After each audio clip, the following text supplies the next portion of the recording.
78 ming dollarga Nazarbay Repromda 375 sotuvlik mana shu xonadonimizni srochniy narxlarda sotuvga chiqaryapmiz.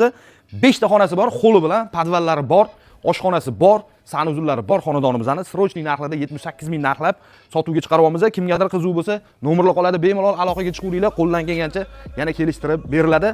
Lekin imkon qadar o'zi taqab qo'ydik narxini. Kimgadir qiziq bo'lsa, shu joyimizda aloqaga chiqinglar, xonalarning ichini videoni davomida bemalol ko'rib olsanglar bo'ladi. Yana o'zingizlar batafsil ma'lumotlarga ega bo'lish uchun kelasizlar ko'rib bemalol yana o'zingizlar batafsil ko'rib barakasini qilib olsanglar bo'ladi. Sog' bo'linglar, salomat bo'ling.